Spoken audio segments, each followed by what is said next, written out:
अरे सिर कटकर गिर जाते थे पर लोथें ही अड़ती रहती थी और कहीं बिलक धड़ से होकर बस बाजू लड़ती रहती थी। पदचाप सुनाई देती थी, चेतक दिखता थोड़ी न था, बस टाप सुनाई देती थी। मुगलों की अभिमानी घुड़की पल में पुकार हो जाती थी, जब तक वो अल्लाह कहते थे तलवार पार हो जाती थी।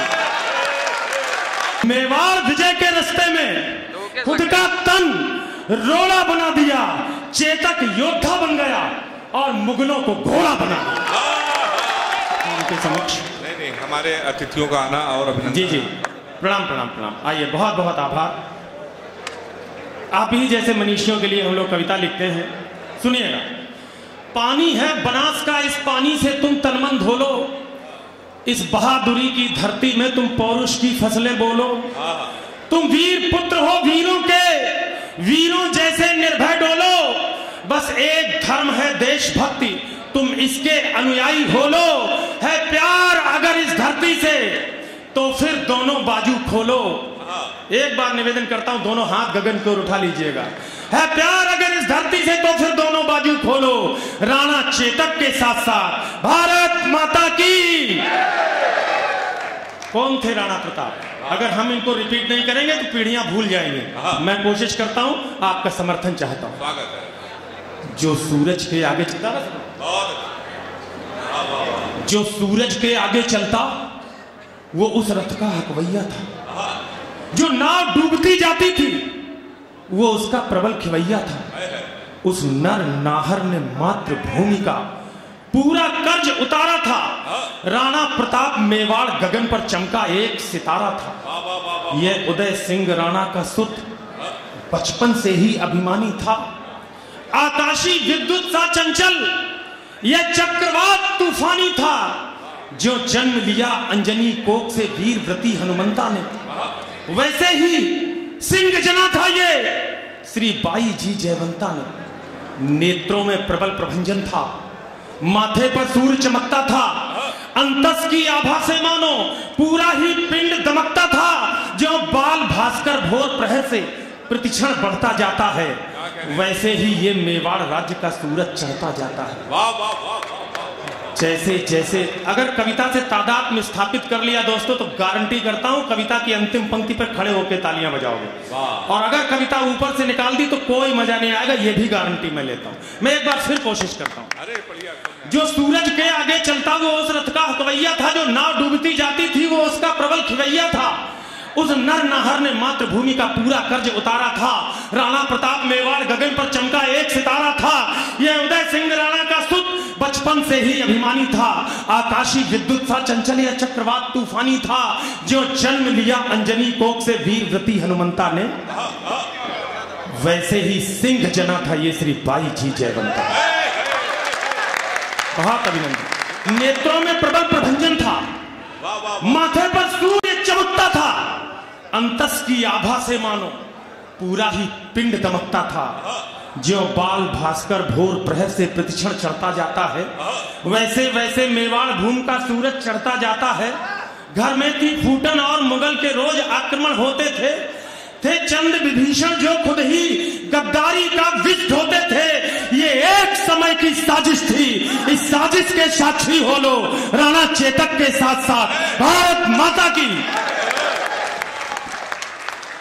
हल्दी घाटी का दृश्य श्याम नारायण पांडे जी ने जो लिखा, उसके आगे कोई जा नहीं सकता। एक छोटी सी कलम ने कोशिश की है, पहली बार ओज की कविता के जो मानक हैं उनके तहत लिखने का प्रयास किया है। आपका आशीर्वाद मांगो। मुगलों के राजा अकबर ने षड्यंत्र रचा, आघाती था। बहुत अच्छे है भाई। लेकिन प्रताप का तेवर भी तेजाबी था, प्रतिघाती था। अकबर ने राजा मान सिंह को सेनापति बनवाया था। रजपूती सेना के खिलाफ रजपूतों को भड़काया था। रणक्षेत्र बनी हल्दी घाटी, चतुरंग शत्रु अणी अणी हुई, उसके खिलाफ थी राणा की बलिदानी सेना खड़ी। बहुत अच्छे, बहुत अच्छे। इस बीच युद्ध का शंख बजा। कविता सुनना दोस्तों। इस बीच युद्ध का शंख बजा, रणढोल बजे, मृदंग बजे, घड़ियाल बजे, घनन घनन, जो झाड़ू युद्धक जंग बजे, बज उठी तेज तलवार बजी, मुगदर बरछी करवार बजे, बंदूकों की सहनाई संग, तोपों के मुखर सितार बजे, दो धारी बाजी खन खन, छुरियां छम छम छम छाप बजी, झन झन छनाक झन चंद्रहास, दुश्मन की गर्दन नाप बजी, धनुषों की डोरी धन धन, और तीर बोलते सन सन, घोड़ों की घंटी टन टन, हाथी का घंटा घन घन, अरे सिर कटकर गिर जाते थे पर लोथे ही अड़ती रहती थी, और कहीं विलक धड़ से होकर बस बाजू लड़ती रहती थी, बस बाजू लड़ती रहती थी। जिसको भगोड़ देता चेतक, जिसको भगोड़ देता चेतक, उसका बख्तर कट जाता था, जिसको भाला घुस जाता था, गुब्बारे सा फट जाता था, वो नीले घोड़े का सवार तूफान दिखाई देता था, जिस ओर निकल जाता चेतक शमशान। भाई क्या शिल्प है, वाह, जिंदाबाद जिंदाबाद जिंदाबाद। वो नीले घोड़े का सवार तूफान दिखाई देता था, जिस ओर निकल जाता चेतक शमशान दिखाई देता था। टप टप टपाक, टप टप टपाक, टप टप टपाक, टप टप टपाक, टप टप टपाक, टप टप टपाक, पदचाप सुनाई देती थी। चेतक दिखता थोड़ी न था, बस टाप सुनाई देती थी।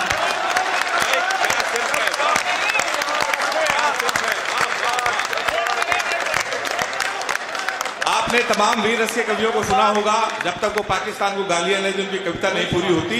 अगर आपको लगे इस कवि ने शिल्प को जिया है तो एक बार तालियां पूरा सदन जोरदार बजा दे। वाह, हमारे अजय भैया भी तालियां बजा रहे हैं। वो नीले घोड़े का सवार तूफान दिखाई देता था, जिस ओर निकल जाता चेतक शमशान दिखाई देता था। टप टप टपाक, टप टप टपाक, टप टप टपाक, टप टप टपाक, टप टप टपाक, टप टप टपाक, पदचाप सुनाई देती थी। चेतक दिखता थोड़ी न था, बस टाप सुनाई देती थी। उस नीले घोड़े का कौतुक, उस नीले घोड़े का कौतुक देखो, अपनी आंखें खोलो, राणा चेतक के साथ साथ भारत माता की। भैरव बन गया त्रिशूल और दोधारी चंडा बन बैठे। सुनना साहब, बड़े लोग बैठे तो मैं हिम्मत जुटा पा रहा हूं, मेला मदार में पढ़ने वाली कविता नहीं। भैरव बन गया त्रिशूल और दोधारी चंडा बन बैठी। फिर रक्त बीज बन गए मुगल, बरछी चामुंडा बन बैठी। बैरी को तक्षक थे प्रताप, फुंकार बन गया था चेतक। थी सूखी घास मुगल सेना, अंगार बन गया था चेतक। पंक्ति तो अगली संभालना कानपुर के तेजस्वी लोगों। थी सूखी घास मुगल सेना, अंगार बन गया था चेतक। उसमें एक योद्धा था मुगल सेना की ओर से, बहलोल खां नाम था उसका। 7 फुट 8 इंच का कद था साहिबो। अगर ये पता चल जाए कि मुगल साम्राज्य के खिलाफ खड़े होने वाले पिता का 3-4 माह का बेटा भी है, तो तलवार से उसका शीश काट लेने वाला वो दुर्दांत सेना नायक बहलोल खां। राणा प्रताप ने तलवार के एक बार से सिर पर वार किया और उसके धड़ के भी 2 हिस्से किए, साथ में घोड़े के भी 2 हिस्से किए। तब एक कविता की पंक्ति आती है, सुनिएगा। बैरी को तक्षक थे प्रताप, फुंकार बन गया था चेतक। थी सूखी घास मुगल सेना, अंगार बन गया था चेतक। अरे मुगलों की अभिमानी घुड़की पल में पुकार हो जाती थी, जब तक वो अल्लाह कहते थे तलवार पार हो जाती थी।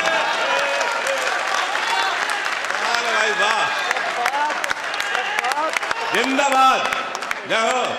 मुगलों की अभिमानी घुड़की पल में पुकार हो जाती थी, जब तक वो अल्लाह कहते थे तलवार पार हो जाती थी। बैरी के सर पर था चेतक, हाथी के ऊपर था चेतक, आंखों के आगे था चेतक, छाती के भीतर था चेतक। थल में चेतक, जल में चेतक, छल में चेतक, बल में चेतक। लहू की नदियां बहती थी, नदियां की कलकल में चेतक। पानी पर चेतक दौड़ रहा, चेतक चलता अंगारों में, वाणी पर चेतक डोल रहा। चेतक घुस गया विचारों में, चेतक घुस गया विचारों में। राणा पर होता वार अगर, जो कविता के जानने वाले हैं, पहचानने वाले हैं, उनकी यही रिस्पॉन्स आएगी, मैं जानता हूं और उन चरणों को प्रणाम भी करता हूं। राणा पर होता वार अगर तो तुरंत झुकाई देता था, राणा पर होता वार अगर तो तुरंत झुकाई देता था। यदि यहां डूब जाता चेतक तो वहां दिखाई देता था। यदि यहां डूब जाता चेतक तो वहां दिखाई देता था। एक पंक्ति और पढ़ता हूं साहब। अभी एक व्यक्ति ने खड़े होकर ताली बजाई। अगर राणा प्रताप के शौर्य और चेतक की बहादुरी के प्रति सम्मान हो तो वही रिस्पॉन्स मैं सभा से देखना चाहता हूं। मुगलों के अभिमान, थल में चेतक, जल में चेतक, छल में चेतक, बल में चेतक, लोहू की नदियां बहती थी, नदियां की कलकल में चेतक, पानी पर चेतक दौड़ रहा, चेतक चलता अंगारों में, वाणी पर चेतक डोल रहा, चेतक घुस गया विचारों में, राणा पर होता वार अगर तो तुरंत झुकाई देता था। यदि यहां डूब जाता चेतक तो वहां दिखाई देता था मेवाड़ विजय के रास्ते में खुद का